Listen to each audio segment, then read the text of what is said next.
Assalamualaikum bosku, welcome to my channel. Sebelum menonton jangan lupa subscribe, nyalakan dulu loncengnya, dan jangan lupa like dan komen. Dan jangan lupa ambil posisi rebahan kalian. Untuk kalian selamat menyaksikan. Kemudian, tanpa menggerakkan mata roda abadi, Ye Chen bisa memikirkan kartu as lain. Menatap kehampaan dengan tenang, melihat jurus terlarang di atas kehampaan, Ye Chen memiliki perasaan yang sangat akrab. Pada saat ini, jurus terlarang itu seperti melawan Jining Suang pada waktu itu. Memaksaku untuk bergerak. Ye Chen menarik napas dalam-dalam. Ketika kata-kata itu jatuh, Ye Chen memikirkannya, merentangkan telapak tangannya, berubah menjadi petir langit warna ungu yang tergantung di telapak tangan kiri, dan berubah menjadi api abadi berwarna-warni yang tergantung di telapak tangan kanan. Apa itu api sejati dan petir langit? Melihat api sejati dan petir langit di telapak tangan Ye Chen, di kedua pasukan, mata orang-orang Yan Huang dan Tian Huang pada saat yang sama tercengang pada saat yang sama. Tidak pernah terpikir saat bersamaan. Baik api sejati maupun petir langit. Secara alami, Ye Chen mengubah warna emas api abadi dan petir hitam hanya untuk menyembunyikan mata orang. Sekarang Ye Chen telah melakukan begitu banyak jurus satu demi satu, yang menimbulkan kecurigaan. Pada kesempatan ini, identitas aslinya tidak boleh diungkapkan, jika tidak semua rencana Ye Chen akan hancur. Di bawah salah satu tetua Tian Huang berkata, jika pemimpin Tian Huang kalah sayangnya, aku akan menunggu untuk membunuh Qin Yu. Melihat Ye Chen ingin memperbesar gerakannya, tetua di tahap Heavenly Immortal setengah langkah berbaju hitam mengirimkan pesan kepada orang banyak, bagaimanapun, itu Qin Yu ada di depan Gunung Tian Huang. Pengetahuan itu ditujukan padanya, dan dalam kondisinya saat ini, Qin Yu tidak akan pernah selamat. Tidak. Wanita bernama Hung Hom berkata. Dia adalah penguasa Yan Huang. Jika kita membunuhnya, maka tidak akan pernah membiarkan siapapun dari kita hidup. Kau dan aku tahu bahwa jika kita bertarung, kita dari Tian Huang akan memiliki peluang kemenangan 40% melawan Yan Huang. Saya setuju dengan perkataan Hung Hom. Lao Heng tua itu mengerang. Selain itu, kedua belah pihak bertaruh pada pertaruhan terlebih dahulu. Jika kita menyerang dan membunuh orang karena kekalahan Tian Huang, kita akan benar-benar membuat marah Yan Huang, dan itu akan menjadi pemandangan tanpa akhir hari ini. Saya sangat santai. Seorang pemuda berbaju putih melambaikan kipas lipat tersenyum, aku akan mengikuti perintah penguasa Tian Huang. Kamu terlalu tidak percaya pada penguasa Tian Huang. Seorang pria paruh baya berjubah piton melirik beberapa orang dan mencibir, kamu tahu kekuatan jurus terlarang hukuman Dewa Pedang Surgawi, bahkan jika dia memiliki petir langit dan api sejati juga sangat sulit untuk menahan pukulan tak tertandingi ini, dan sangat mudah untuk ingin mengalahkan Qin Yu. Namun, saya harap Qin Yu menang. Hung Ho menarik napas dalam-dalam. Bakat dan kemampuan tempurnya jelas bagi semua orang. Jika Anda tidak suka mendengarkan, Qin Yu memang lebih cocok menjadi penguasa Yan Huang daripada pemimpin kita, setidaknya kekuatan dan potensinya tak tertandingi di masa depan. Aku juga merasa memang begitu. Pria tua paruh baya berbaju hitam dan jubah piton mencibir pada Hung Hom yang lebih mendukung penguasa Yan Huang.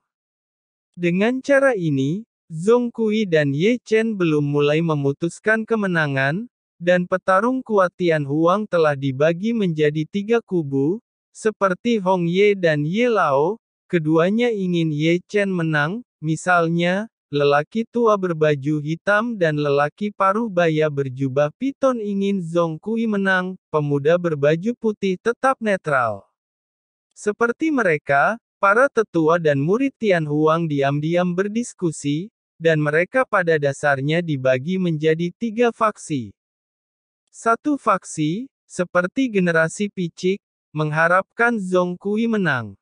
Satu faksi, berharap Ye Chen akan menang, karena kekuatan tempur dan bakat tempur Ye Chen terlalu luar biasa, sehingga banyak orang melihat masa depan yang lebih cemerlang.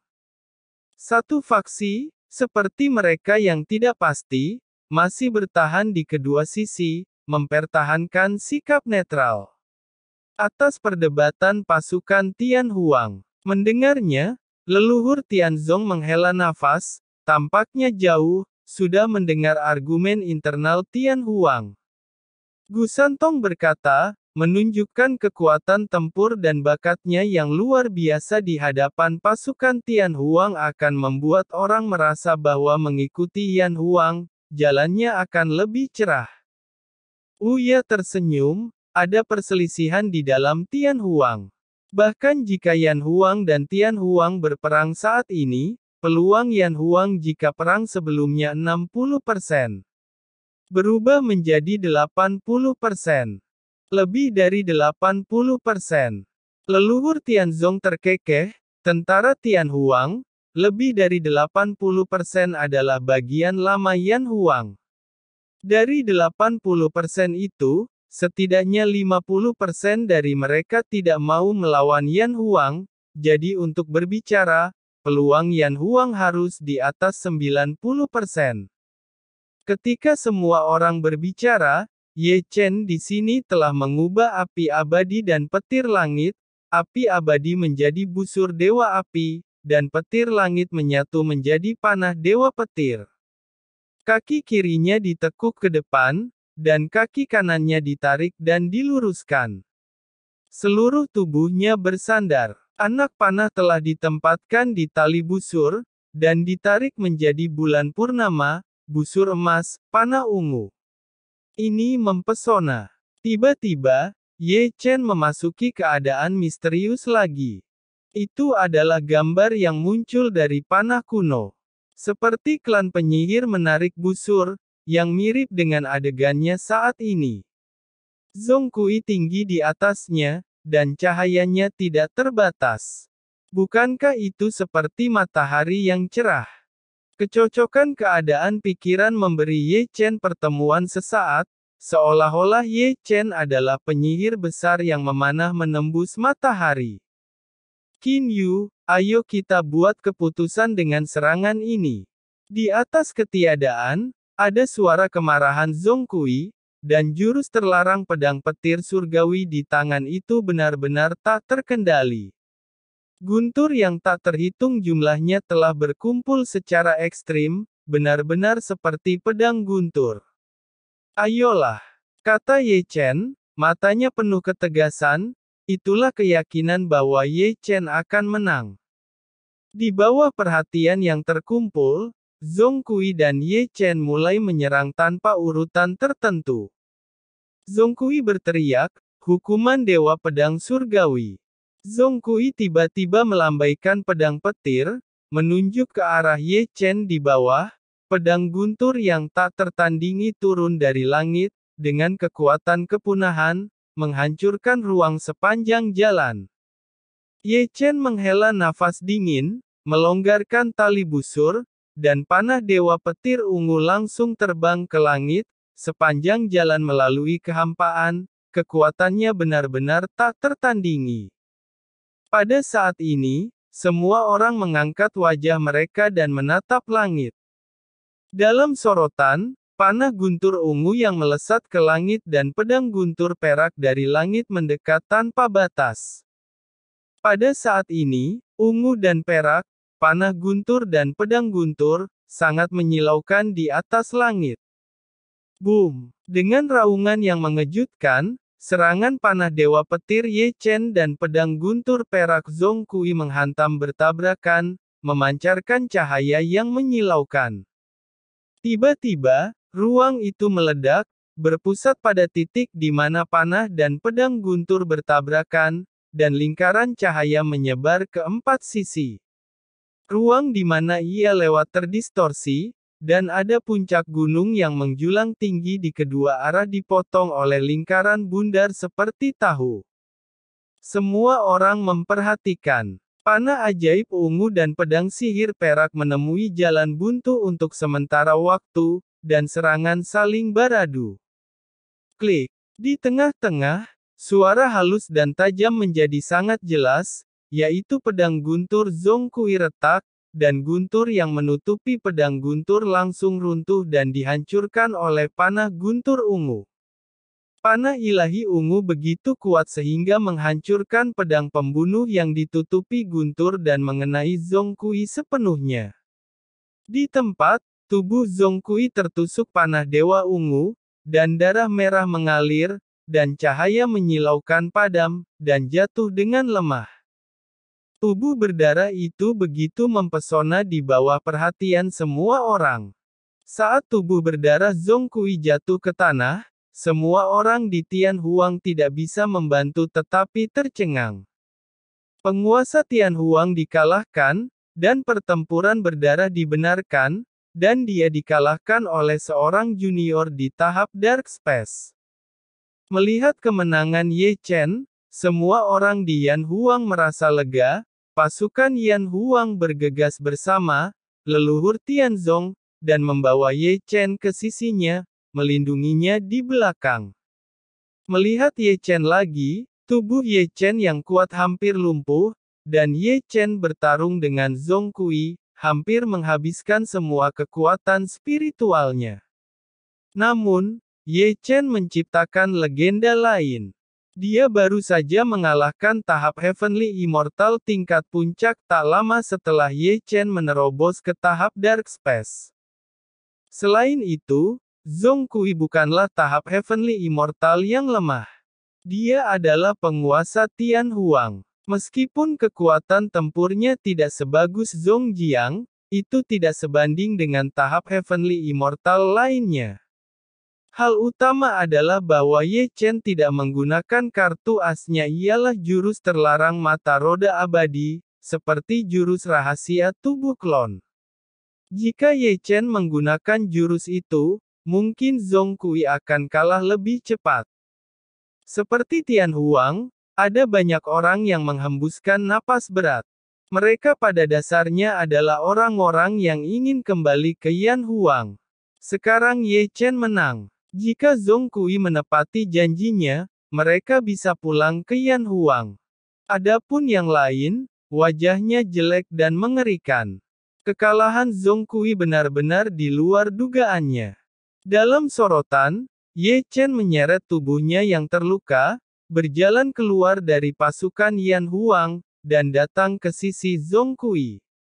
Pada saat ini, Zhongkui terbaring di tanah dengan cara yang lemah, mulutnya penuh darah, tubuh daging dan darahnya hampir dipukuli, tetapi dia tidak khawatir tentang hidupnya, tetapi dia kehabisan kekuatan spiritual dan dia relatif terluka. Ye Chen awalnya mengira dia akan menggeram, tetapi Zhongkui tidak, dia berbaring diam di tanah, penampilannya yang kompleks, terkejut, tidak berdaya. Pada tahun-tahun sebelumnya, Zhongkui menolak untuk menerima Zhongyan sebagai penguasa Yanhuang, dan membenci bahwa gurunya Hong Chen tidak menyerahkan posisi penguasa Yanhuang kepadanya. Kebencian itulah yang membuatnya memimpin orang-orang untuk meninggalkan Yanhuang. Zhongkui selalu berpikir bahwa dia adalah murid terbaik Sari yang lainnya. Namun, dalam pertempuran hari ini, Zhongkui dikalahkan dan bingung, dan di bawah penindasan mutlak, kesombongannya menghilang. Zhongkui masih menolak untuk menerima Zhongyan dan masih membenci gurunya Hong Chen, tetapi Zhongkui harus mengakui bahwa Ye Chen memang lebih cocok darinya untuk memakai cincin giok Xuanchang sebagai penguasa Yanhuang. Untuk sesaat, wajah Zhongkui sangat lelah dan tua. Dia merasa bahwa dia telah berjuang selama beberapa ratus tahun ketenaran, yang konyol. Di sini, Ye Chen telah memberi pil dan memberi energi murni ke tubuh Zhongkui. Senior, kembalilah ke Yan Huang, kata-kata Ye Chen datar, menatap Zhong Kui. Zhong Kui berkata, "Nak, sebelum itu, izinkan aku bertanya padamu, jika aku menolak untuk kembali ke Yan Huang, apa yang akan kau lakukan?" Ye Chen berkata, "Pasukan Yan Huang akan membinasakan semua pasukan Tian Huang. Apakah kamu akan menanggungnya?" Zhong Kui menatap Ye Chen dengan tenang. "Bagaimana dengan Anda, senior? Apa Anda bisa menanggungnya atas kehancuran Tian Huang?" Ye Chen balik bertanya, menatap Zhong Kui. "Misalnya, nasib Tian Huang hari ini ada di tangan Anda sebelum perang dimulai, aku tidak tahan melihat Tian Huang hancur, dan aku itu tidak keberatan membawa penghinaan keabadian menghancurkan orang Tian Huang yang merupakan keluarga Yan Huang." Kata-kata Ye Chen jatuh, Zhong Kui diam-diam. Pasukan Yan Huang terdiam. Pasukan Tian Huang diam. Semua orang memandang Zhong Kui dengan gugup. Keputusannya adalah kunci dimulainya pertempuran darah berdarah ini. Jika Zhong Kui tidak menyerah, akan ada mayat di mana-mana. Setelah keheningan, di pegunungan Tian Huang, ada gemuruh gunung dan gunung yang mengerikan. Hampir 70% tetua dan murid berlutut di tanah dengan satu lutut, dan memandang Zhong Kui dengan ekspresi harapan, "Kami ingin pulang ke Yan Huang." Teriakan ini membuat Zhong Kui tidak bisa menahan diri untuk berbalik, menatap pasukan Tian Huang dan melihat sepasang harapan. Saudara-saudara pernah mengerti bahwa mereka semua lelah. Zhong Jiang tidak tahu kapan dia muncul di samping Zhong Kui, dan memandang pasukan Tian Huang. "Ratusan tahun pertempuran, apakah kau dengan tulus bertanya kepada anak buah Anda, mereka ingin pulang?" Zhong Li juga melangkah maju, seperti Zhong Jiang, memandang Zhong Kui. Zhong Kui sedikit gemetar, dia tersenyum, dan tertawa kecil, tertawa lelah.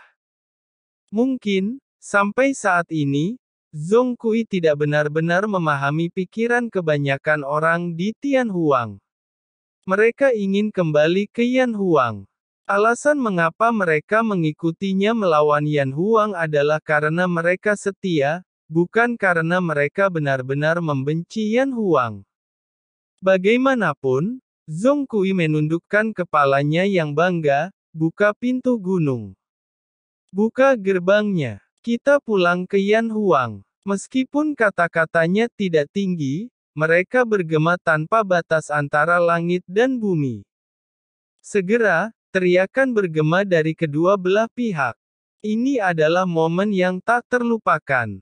Terlalu banyak generasi yang lebih tua menangis, Yan Huang terbelah selama ratusan tahun, dan sekarang akhirnya bersatu kembali. Hari ini, kamu bisa tidur nyenyak. Zhong Jiang dan Zhong Li menghela napas dalam-dalam, mata tua buram mereka menjadi jernih. "Saya tidak pernah membayangkan bahwa Yan Huang akan bersatu dengan cara ini." Di satu sisi, Gu Santong, Wu Ya dan leluhur keluarga Su menghela nafas. "Anak ini, tidak sesederhana itu." Chu Lingyu tersenyum manis. Dia dilahirkan untuk menjadi panglima tertinggi, leluhur Tianzong dengan lembut menggaruk janggutnya dan tersenyum lega. Gerbang Tian Huang terbuka, dan murid-murid Tian Huang mengalir keluar, berdiri rapi dalam dua baris untuk menyambut pasukan Yan Huang. "Pergilah, dan masih memiliki wajah yang tegas." Di puncak gunung, pemuda berbaju putih di tahap Heavenly Immortal setengah langkah menyeret lelaki tua berbaju hitam itu ke bawah.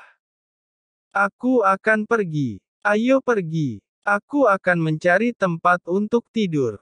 Pria parubaya berjubah piton memiliki wajah cemberut, dan berbalik untuk pergi, seolah-olah dia tidak bisa menarik wajahnya ke bawah. Yang saya dengar hanyalah pria parubaya berjubah piton itu batuk, dan berbalik dengan sungguh-sungguh lagi. Singkatnya, Aku sudah lama tidak bertemu Zhongli untuk minum. Hong Chen-su dibebaskan. Meski Hong Chen-su ditahan, masalah luar dipahami dengan jelas. Hong Zhen-su sangat bersemangat sehingga air mata masih mengalir di matanya yang indah, dan Yan Huang akhirnya bersatu kembali.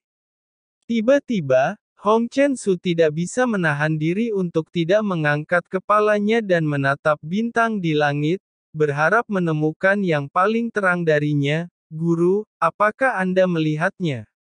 Yan Huang bersatu kembali. Yan